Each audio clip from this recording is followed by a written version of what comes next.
2রা October অর্থাৎ মহালয়ার দিন মুক্তি পেতে চলেছে একটি স্বল্প দৈর্ঘ্যের ছবি, নাম আগমন, তিলোত্তমাদের গল্প।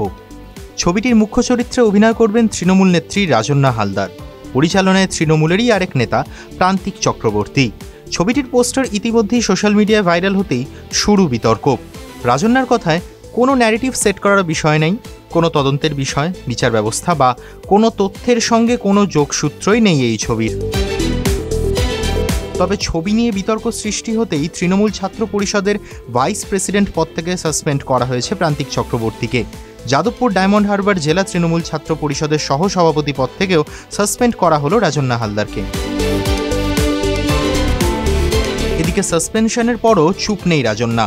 TV9 বাংলাকে তার প্রতিক্রিয়া, আমি চুরি করিনি, আমার বাড়িতে টাকা পাওয়া যায়নি, আমি জেলেও যাইনি, আমায় ইডি CBI ডাকেনি, আমি দলবিরোধী কাজও করিনি, দল যা মনে করেছে তাই সিদ্ধান্ত নিয়েছে।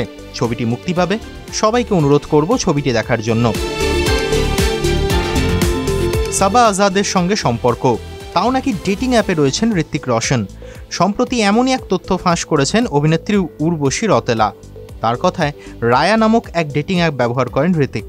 তিনি এও জানান সেই অ্যাপের অংশ তিনি নিজেও। মইনুল আহসান নোবেল রাতারাতি জনপ্রিয় হন, যদিও খ্যাতি ধরে রাখতে পারেননি তিনি। নিজের কাজের জন্যই হারিয়ে গিয়েছেন। এবার রিহ্যাব থেকে বেরিয়েই জানালেন তিনি নিজেকে একেবারে পাল্টে ফেলবেন। নোবেলের কথায়, অনেক ভুল করেছি, কাউকে এখন দোষারোপ করার কিচ্ছু নেই, সবকিছুর জন্য আমিই দায়ী। বলিউডের অন্যতম খ্যাতনামা পরিচালক হলেন বিবেক অগ্নিহোত্রী। তিনি জানালেন তার আগামী ছবির যিনি নায়ক ছিলেন তাকে বাধ্য হয়ে সম্প্রতি বাদ দিয়েছেন। আমাকে আগের সপ্তাহে আমার ছবির এক মুখ্য অভিনেতাকে বাদ দিতে হলো, কারণ ওর ম্যানেজার ভীষণ অসভ্য ছিল, জানালেন পরিচালক। বলিউড অভিনেতা ফারহান আক্তার সম্প্রতি তার পরবর্তী ছবি 120 বাহাদুরের ঘোষণা করেছেন। এবার দিলেন আরেক সুখবর, সম্প্রতি তার গাড়ির সংগ্রহে একটি নতুন রত্ন যোগ হয়েছে, আর সেটি হলো একটি বিলাসবহুল মার্সিডিজ বেঞ্জের মেবাচ S ক্লাস S 580।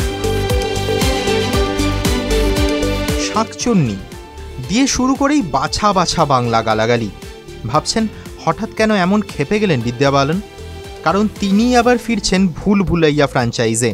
মুক্তি পেল ছবির টিজার, আর সেখান থেকেই ভাইরাল তার সংলাপ।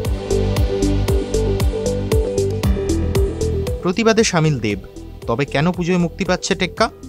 দেব বললেন, সিনেমা প্রতিবাদের ভাষা থেকে আলাদা নয়, নতুন সিনেমা আসছে মানে কাউকে প্রতিবাদ করতে নিষেধ করছি না। পুজোর এই সময়টা অনেক মানুষের কাছেই রোজগারের সময়।